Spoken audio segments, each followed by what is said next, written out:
Hey there, Odd Lots listeners. It's Tracy Alloway. And Joe Weisenthal. We are very excited to announce that Odd Lots is going to Washington. That's right. For the first time, we are going to do a live public Odd Lots recording in our nation's capital.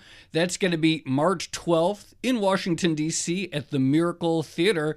And guests will be announced in the coming days. But in the meantime, you can find a ticket link at Bloomberg.com/oddlots. Bloomberg Audio Studios. Podcasts, radio, news.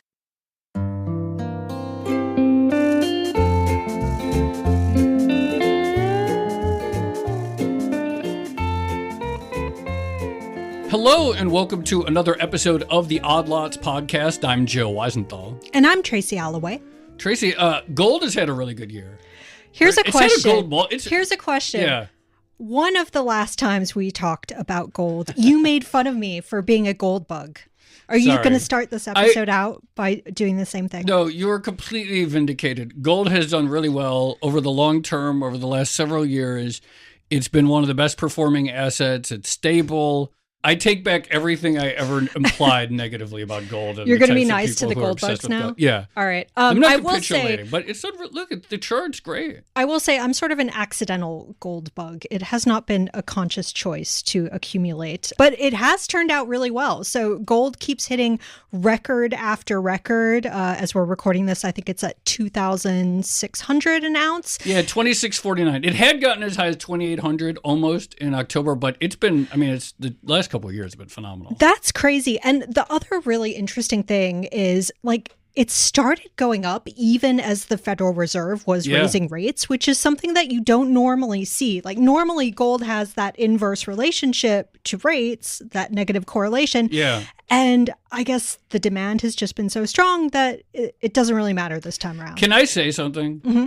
So you bring up the sort of Fed connection, et cetera. And so I want to learn more about gold, but I don't really have much interest in just talking to another gold macro guy because I don't know what they say. They always tell the same story. It's like inflation and currency debasement and all that. Maybe that's all true, but I sort of I want to talk gold.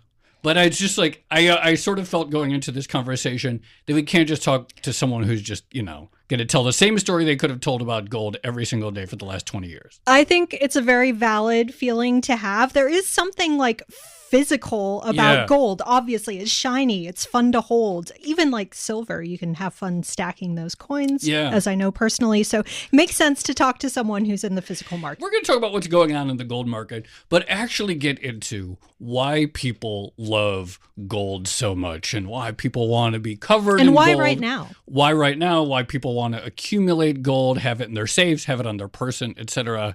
We really do have the perfect guest. We're going to be speaking with Maksud Agadjani, Max Agadjani. He is the founder of TraxNYC, New York City-based jewelry dealer. And listeners might know, we actually had him on the podcast once in early 2020.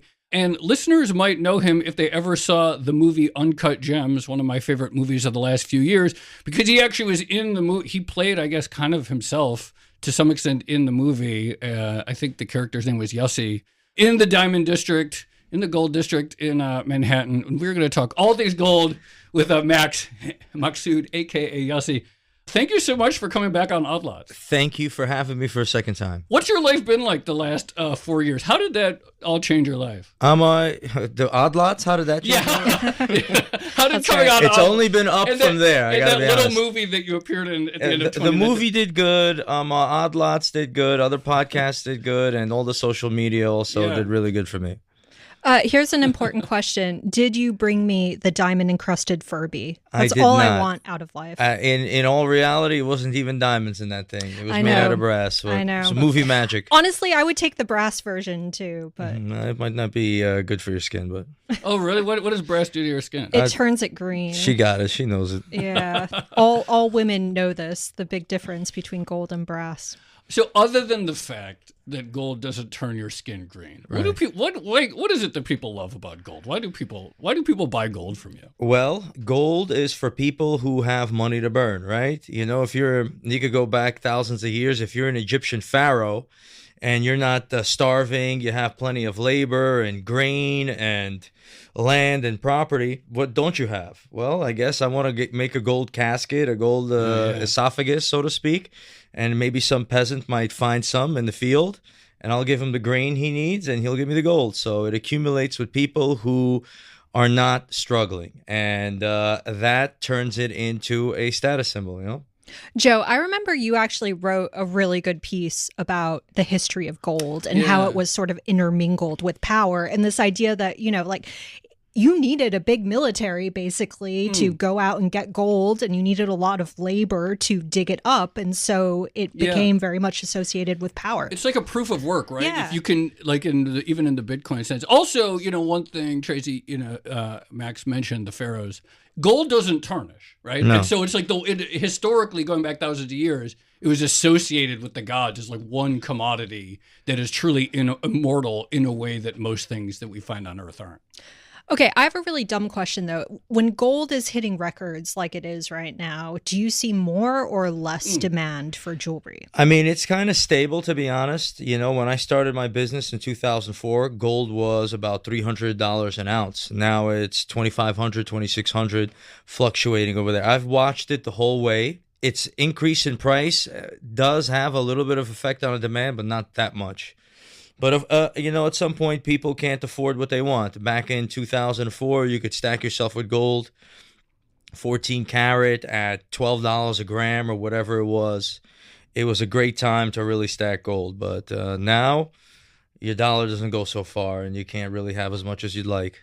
But on the other hand, in 2004, if you bought $100 worth of gold, you had $100 worth of gold. Right. In 2025, if you buy $100 worth of gold, you still have $100 worth Sure. of gold. So in a way, no, I mean, like, for real, like, if you want to like convert your dollars into something else, it does the same job at 26.49 as it does at 300. Yeah, well, listen, until the guy that bought it at 2004 walks through the door and his $100 worth of gold looks like a bigger pile than your $100 worth of gold. But whatever, you know, money's a game. Gold is one way to play it. It's a safe way to play it. I love it because I have a jewelry store full of gold chains and gold jewelry. And as the price goes up, what I can't sell, I melt, and I still make my money back. And that's a fantastic aspect of it, and it never let me down. And I don't think it ever let anybody in history down. So you can't really go wrong with it. You might not be the biggest winner like you are with the cryptos, or whatever it is, somebody who bought, you know, a pizza pie for 15 or 20 Bitcoin back in 2011 and now could have been a billionaire or whatever. Yeah. It might not do that, but it'll keep you safe and sound and happy. Do you feel competition with the crypto market? I mean, I don't want gold to go up, you know, that doesn't do anything for me. I know it will eventually, but yeah, crypto had a major impact. Who knows if Satoshi Nakamoto never bothered to do whatever he was doing or whatever that was. But what would gold be right now if it wasn't trillions of dollars, literally, inside of crazy cryptos? Yeah, could be up more. What are people into these days? What are people into these days? Like when they come into your store, what are they like? How much is it like the crazy diamond encrusted Furbies that Tracy didn't get today, right, versus just wanting a nice, tasteful chain? Versus what's I mean, listen, everybody has their own little need. You know, they want to give a gift for a girl, so they might want to be able to buy a tennis bracelet. Okay, they have a girlfriend, or they have a side chick, or they have a baby mama. I don't know what their situation is, but you got to buy her something. All right, so you got to go and you got to buy, it could be a tennis bracelet that will be with diamonds. Will they tell you if it's for the side chick? Will they say that? Like, by the way, this is for the side chick. I could usually tell what's going on. Yeah. Is the bracelet for the side chick smaller than the one for the wife? You know, that's varies from customer to customer. I got to put it that way. Okay, can I ask the basic question though? Why do you think gold prices have been going up? Well, listen, I mean, you know, we got to do the math. All right. It's one thing I learned since the last time I was here to today. A lot of people, maybe they might be in a beautiful building like we are now or in a professional field, but they're not doing the mathematics here at all. All right. $36 trillion and that $1 trillion in interest. You got China buying it up like crazy. So I hear central banks, this, that.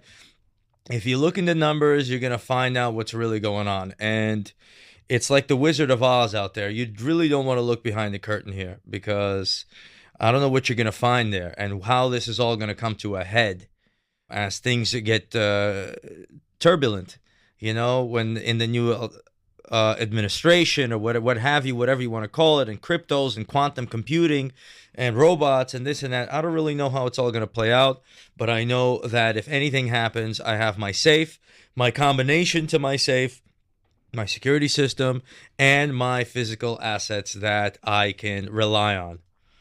So that's what it is for me. I don't know. I feel like there is a tension there, though, because like if I imagine myself coming into a jewelry store and I'm like, okay, I'm going to buy a gold chain because, it's a safe store of value and things are uncertain right now. Like, that's okay. But on the other hand, I'm buying like something that's pretty frivolous, right? It's like it's a gold chain. What am I really going to do with it? As it should be frivolous. I mean, you're not supposed to be on the edge of starvation, struggling against all odds. Oh, I need shoes and a winter coat and coal for my furnace, Prioritize the gold. Yeah, we're supposed to be productive, successful people in a modern world with surplus. Right. Wait, but when people come into your store, do they talk to you about why they're buying gold? Do they say stuff like, I'm worried about inflation? Yeah, some people do. I mean, there's somebody that came in, I'll never forget him. He was listening to what I was saying, and he came in, this was when gold was $18.50, and he was painting houses. And he bought like 10 ounces. So he saved up the money, $18,500 or whatever it was. And he saved up the money and he said, you know what? I'm tired of losing my money. I'm tired of spending. He bought 10 ounces of gold because of what I said. And, wherever he is now, if he held on to that gold, now it's, 26,500 or whatever. So he did great. And he just bought 10 ounces of, 1 ounce each of bullion bars. But I feel like he even got shortchanged. I think the gold price after that ridiculous pandemic with all that printing should be way higher than even $26.50. But I'm not looking for that to happen anytime soon.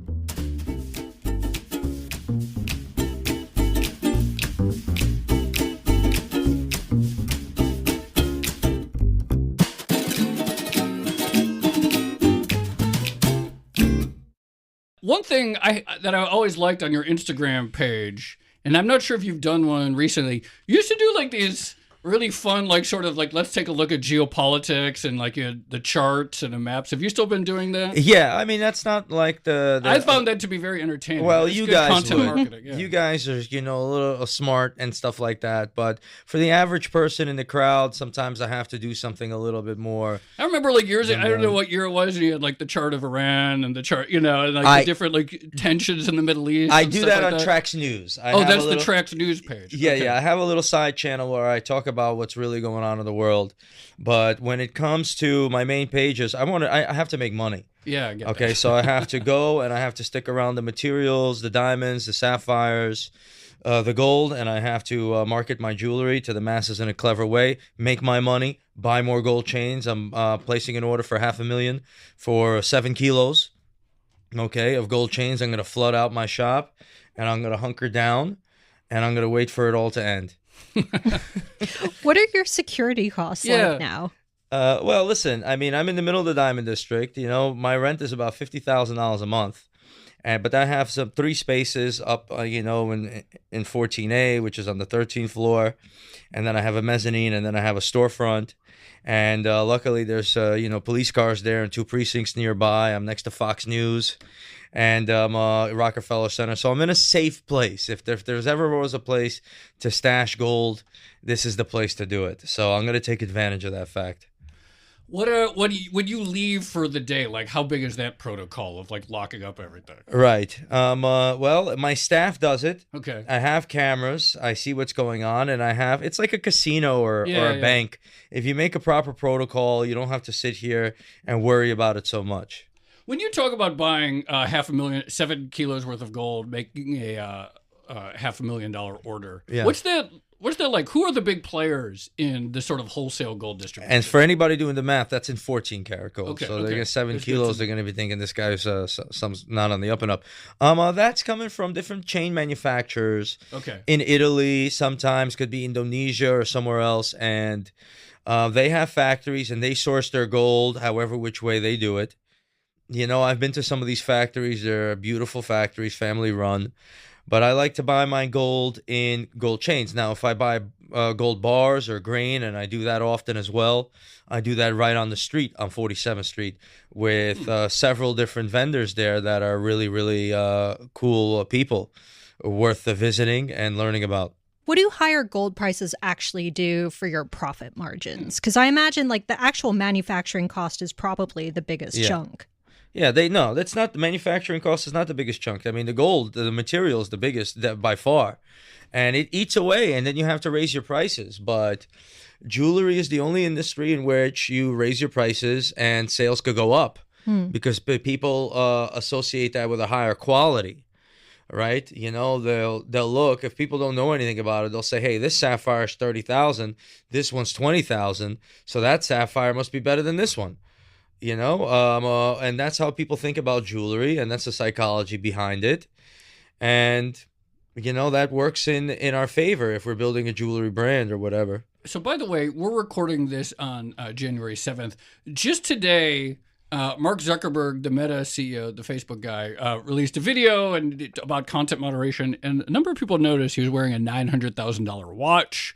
His style has changed. Yep. Have you noticed a shift in general sort of public styles of people these days, maybe versus say 10 years ago, of wanting to wear their wealth on their wrist or around their neck more? Yeah. The people are growing up. Things are definitely changing, and people are flashing a little bit more. I mean, you know, there was the era of Steve Jobs where he was the real leader, and he was, the same pair of jeans and sneakers, New Balance sneakers, very plain. And, you know, once he passed, other people are stepping out, and the watch game is, I guess, something that caught Mark's eye. And he's in it now, and he's playing along, which is great for business. And, that's really what's been going on. And I think that's a great trend. A lot of people wearing different timepieces. There's way more information about them now. The market has kind of been democratized a little bit, where people could look up different watches and find their certain styling. And this guy is stepping out. He's stepping up, and he's changing his personality. Maybe he did ayahuasca. I don't really know what got into him. But it's good for business, so I'm happy about it. He definitely had a little makeover recently. You can tell. Him. We've been talking a lot about gold, but we should talk about diamonds as well, because gold's been going up. Diamond prices have been going down for a while. And I imagine some of it is, the pressure from lab grown diamonds. Definitely. But what's going on there? Well, the lab grown is in the market, and it's weighing it down heavily because you can't tell the difference. And even I buy them sometimes. And, the real challenge is you used to be able to sell, SI2, I1, J color. What are these words? These are all the gratings of the stone. Okay, all right, keep going. So Joe, didn't you buy an engagement ring ever? You forgot it. You should know. It was a family heirloom. So I never had to go to the market. Lucky you. Yeah, so I got very lucky. I had no money in those days. So the lower grade stones, they used to play a part, but now, why would I buy a lower grade stone? Right? Here's a decent example. Why would I buy a Honda Accord built from a factory when I could buy a lab grown Mercedes? Yeah, I get that. Okay, So it's really, it kills the low end. Yeah, if you're going to go the low end anyway, you don't really care. Yeah, but once you take out the low end, the high end is coming with it, and all sorts of things are going down. But natural is still natural. Natural gems are a different story. So natural gems are for the wives. Yeah, they're for their wives, and they're for a way for you to spend money. But wait, my engagement ring is actually an aquamarine. It's not a diamond. But this reminds me, do you see other types of stones coming into fashion, like the more natural gemstones? If maybe the lab-grown diamonds are kind of muddying that market. Not yet. Nobody really knows what to do. Okay, so engagement, marriage. These are, the highest societal matters that one can discuss. And society doesn't know how to decide that there has to be some leadership. Someone has to get engaged with a sapphire to start a trend. Some major celebrity or, God forbid Melania gets a divorce and gets a new husband. He buys her a ruby. I think we'll see it. Well, Kate Middleton had a sapphire ring. Oh, she did? Yeah, that was a big deal. Yeah, that's a big deal, and that's the way they do it over there. Because that was kind of Princess Diana had, I think, a sapphire. Yeah. So I think that was the trend, but it never really caught on into the masses just yet. It's still diamonds for now. Wait, why do things like fall in and out of fashion like that? Like, why do diamonds have such a hold on the engagement market still? That's a fantastic question. I mean, this was, propagandized by De Beers at some point of time, somebody's brainchild to be able to show commitment, and it also, the shoe fit. So they wore it. She got a 1 carat, she's got a 1.5. Well, my husband bought me a 3 carat, but yours is J color, and it's just a game for people to play, and for a way to have the guy spend money. One more diamond question, but like, how come diamonds? My impression is notoriously, if you get a giant diamond engagement ring, like, yes, okay, that's great, but if you break up or you divorce and you want to go sell it, it immediately loses a ton of value. Why is it that diamonds never really like transformed into a store of value in the same way that gold did? It's a luxury product. Okay, listen, another example that I give most of my clients, right? You could go to the liquor store, you have $60. You could buy a bottle of champagne or you could buy a bottle of Jamaican rum. Okay, so one is going to get you way more drunk for way longer than the other. Champagne, half the bottle is going to fly out when you open it, half the contents of the bottle. But Jamaican rum, you could sit under a bridge for a month and, whatever. So the fact of the matter is one is a luxury product for celebration and one is not.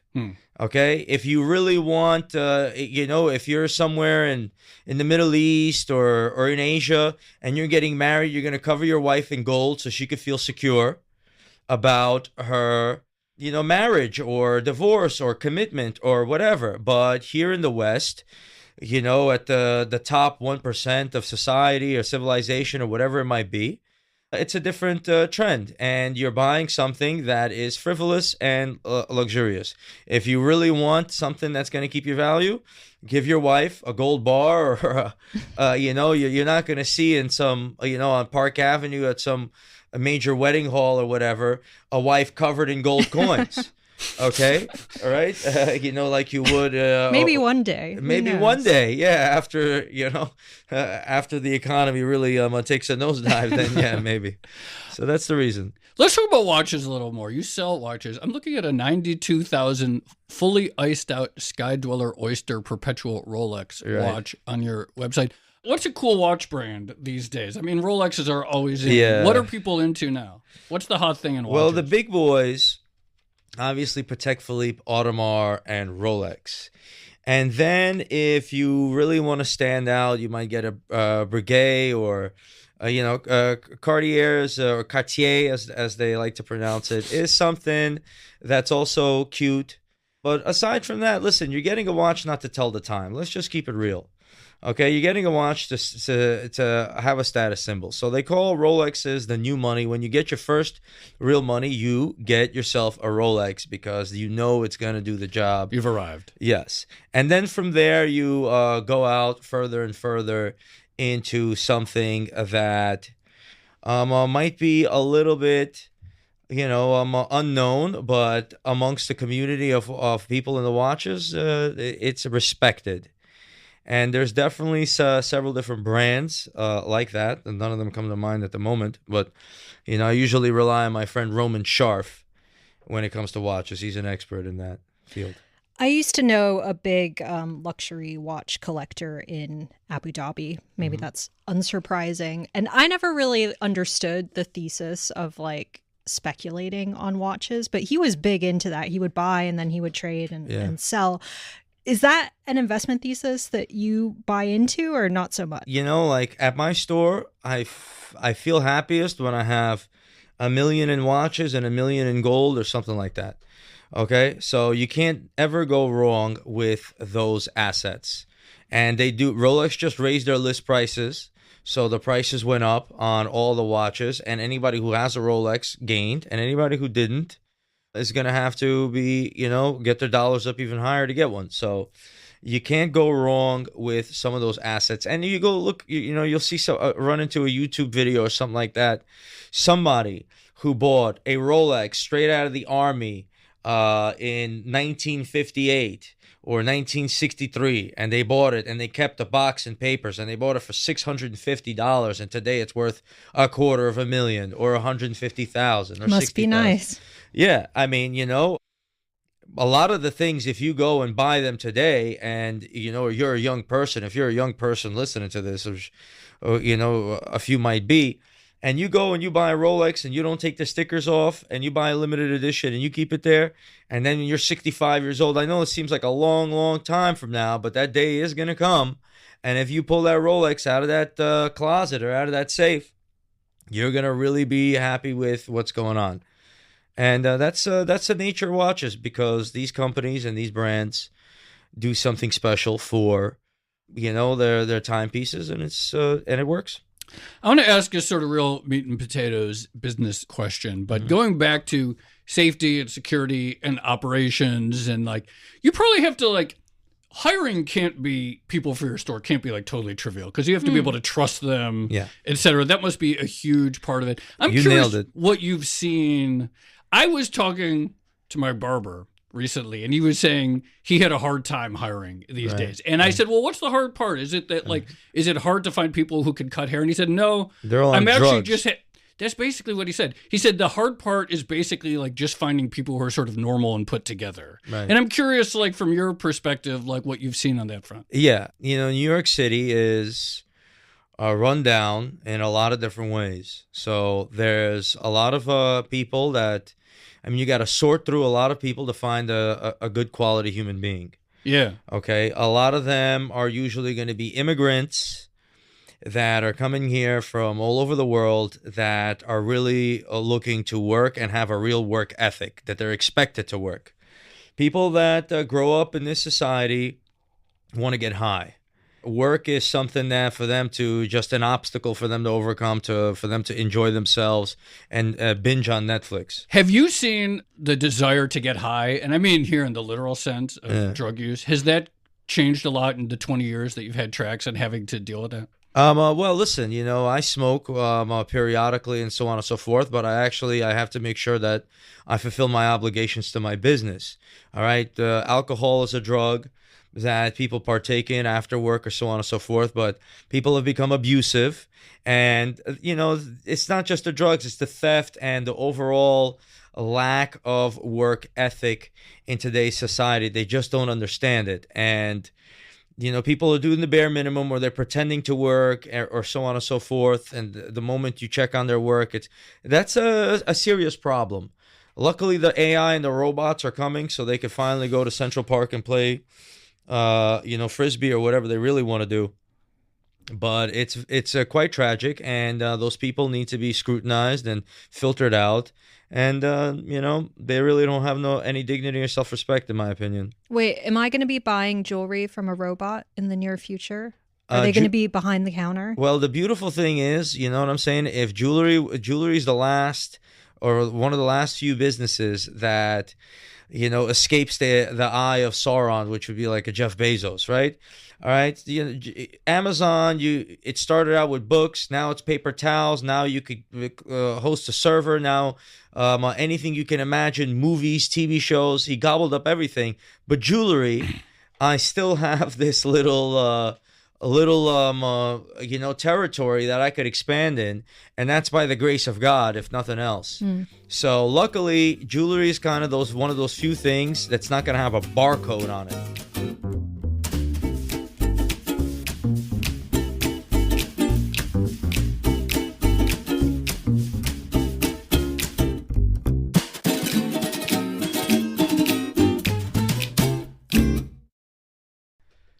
Just going back to hiring, how do you actually find and source your employees? Do you put out an ad, or is it like through word of mouth, through networking? I put out an ad. I asked to whatever, if anybody has somebody, or I put up a post on social media.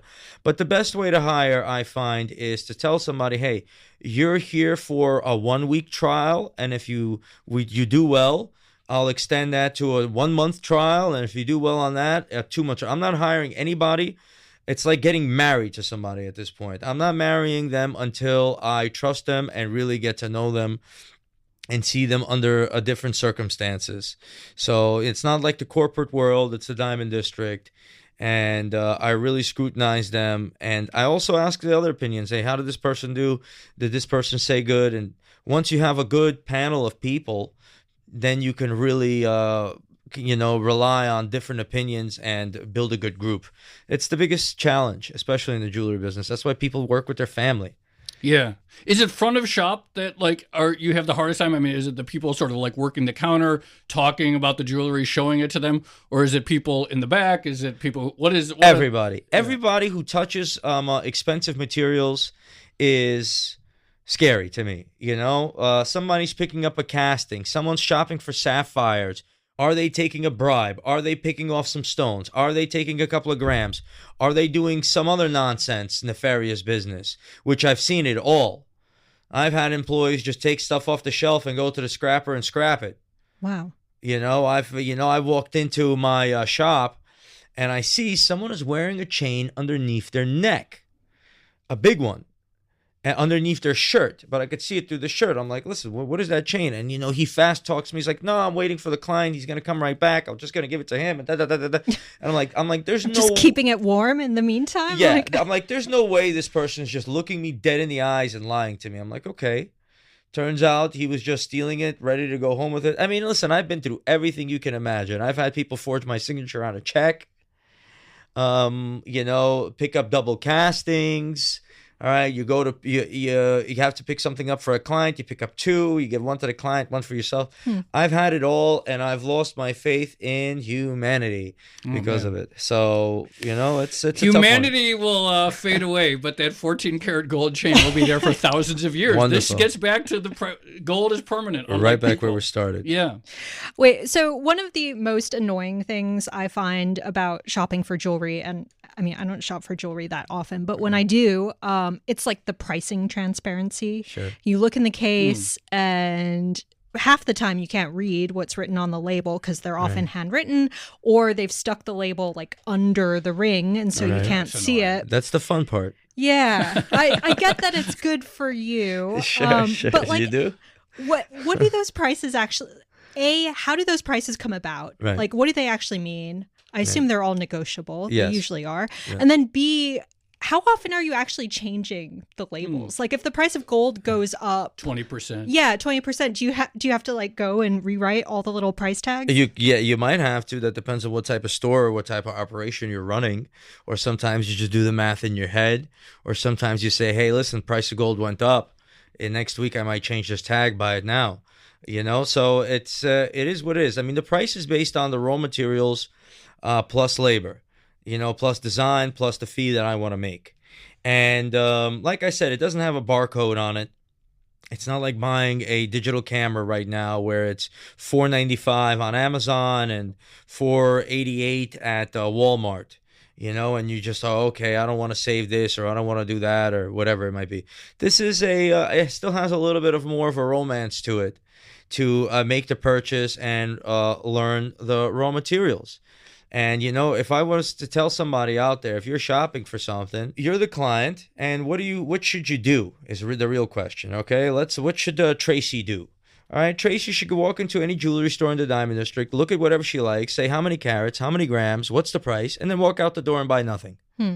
Okay, go to the next store and the next store and the next store, and then come back and say, I saw this over here, but can you do this for me over here? $18.50, I come right back. If they give you a look or they do this, don't shop there. That's it. Don't let them pressure you to buy, and don't let them pressure you with a story and whatever it is. Because that's kind of the Venus flytrap that people use. They come in, they befriend you, and they use all of these crazy social tactics to, get you to get something to buy. And if you really want to be sharp. When I go to the Diamond District and I have to buy sapphires, right now I have to buy a lot of sapphires to manufacture chains. One person's telling me this quality for $150 a carat. The other one's telling me this quality for $120. Another quality is $60 a carat for something. Somebody might have had something in their safe for $45 and they're willing to let it go for $25. And you can manipulate that system if you shop around and turn the tables on them. So that's what your responsibility is. Actually, this raises a question that I've sort of wondered about. People talk about this. What's the advantage for you of being in the district? Because it sounds great for the customer. You walk down 5 different stores, especially if you're getting something fairly generic like a ring or whatever. But, this is this phenomenon that happens in the economy of companies sort of agglomerating in one place.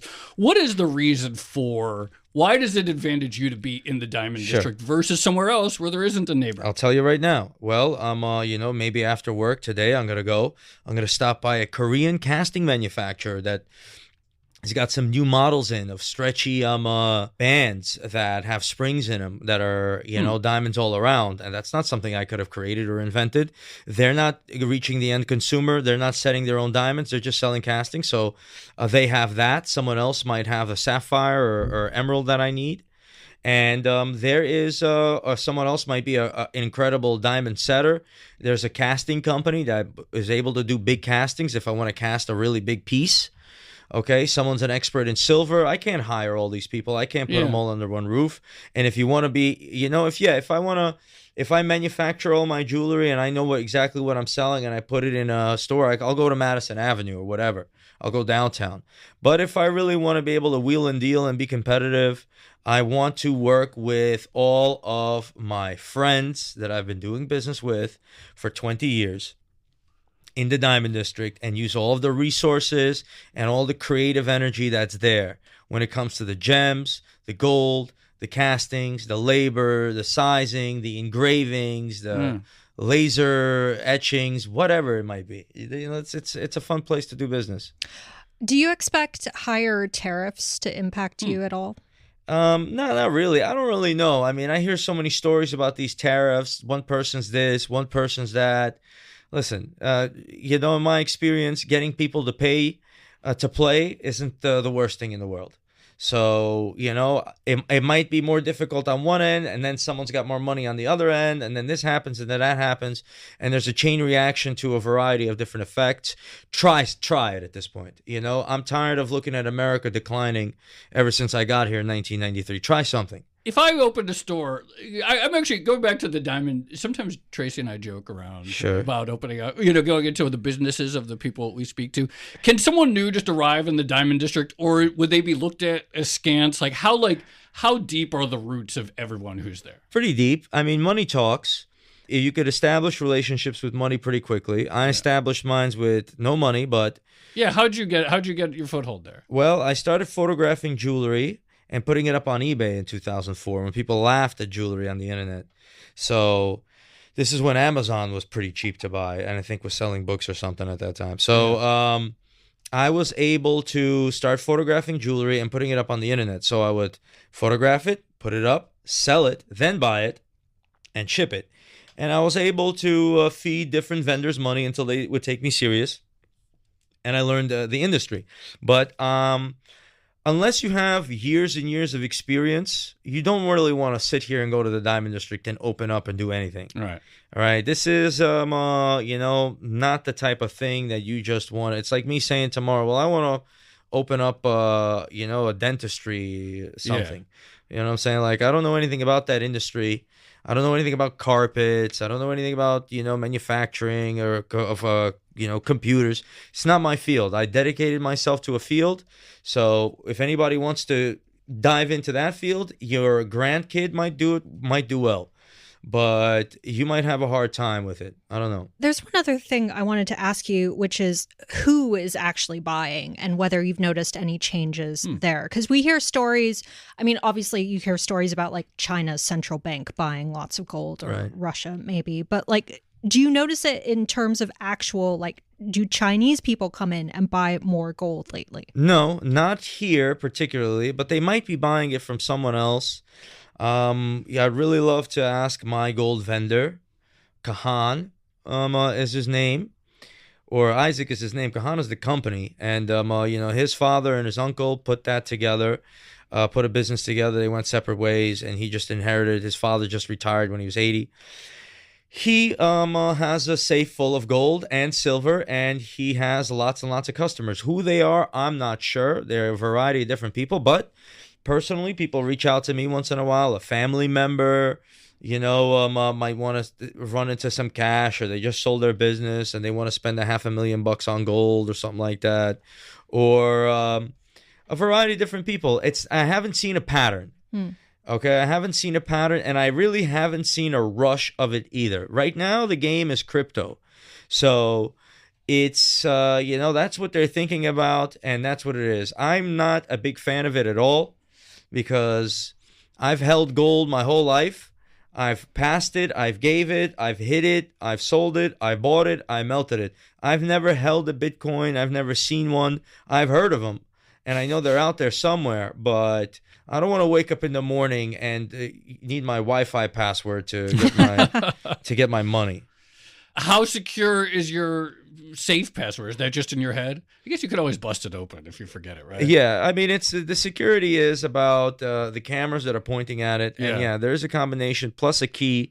But listen, I don't take my trays in and out every day. Yeah.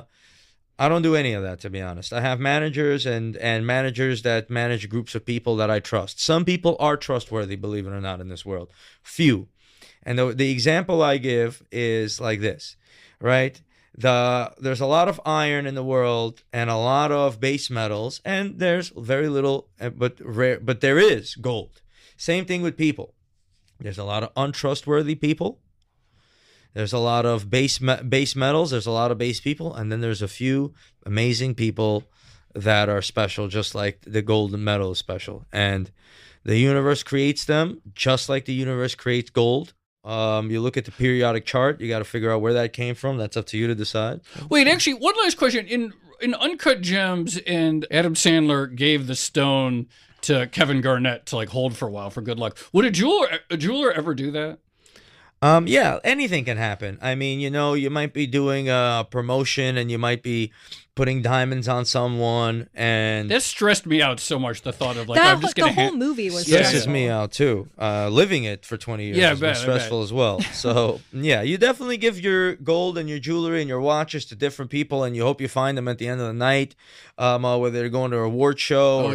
Sometimes you tell them, hey. One of the lines I use to prevent myself to be in that situation, my insurance company won't allow it. Oh, that's smart. So, this is the jewelry business. If you put yourself a word game that people are not prepared for, you're prepared for it, but they're not. Oh, my insurance company, they'll void me if I give out my stuff. Have insurance premiums been going up? They must be, right? Yes, they have. If you don't make any claims, they kind of leave you alone. So, the insurance is like almost a break-even game.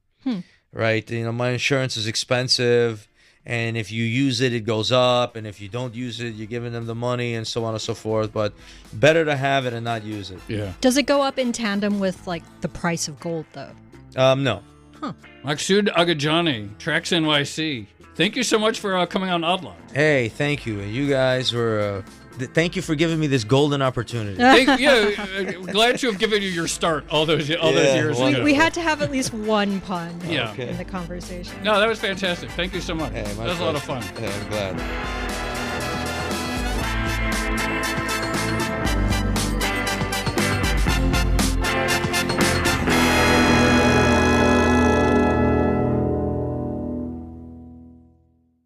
That was fun, Tracy.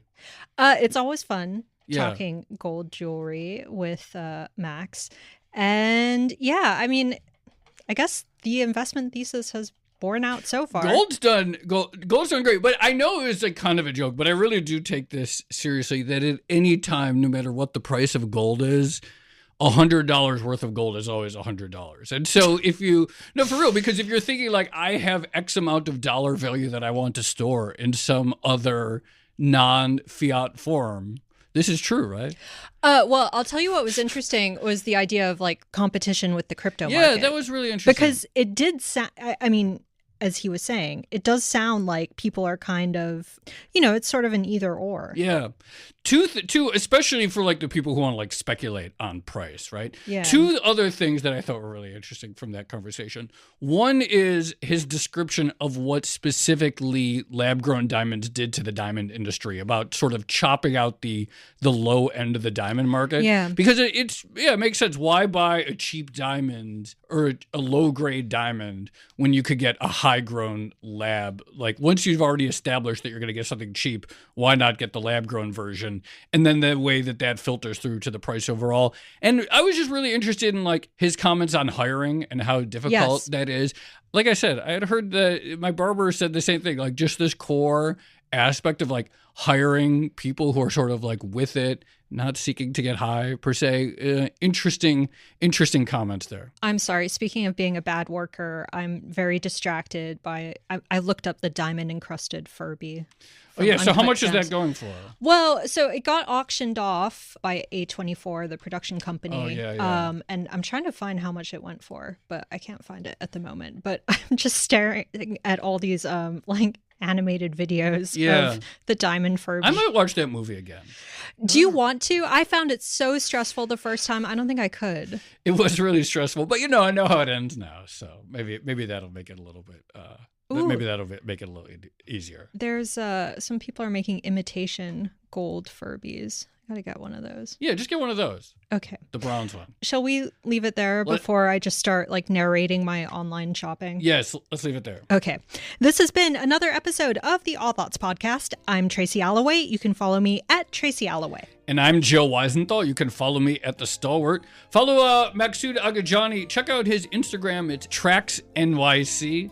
Follow our producers, Carmen Rodriguez at Carmen Armin, Dashiell Bennett at Dashbot, and Kale Brooks at Kale Brooks. Thank you to our producer, Moses Andam. For more Odd Lots content, go to Bloomberg.com/oddlots. We have transcripts, a blog, and a newsletter. And you can chat about all of these topics 24/7 in our Discord, discord.gg/oddlots. And if you enjoy Odd Lots, if you like it when Joe says he's going to be nice to the gold bugs, then please leave us a positive review on your favorite podcast platform. And remember, if you are a Bloomberg subscriber, you can listen to all of our episodes absolutely ad-free. All you need to do is find the Bloomberg channel on Apple Podcasts and follow the instructions there. Thanks for listening.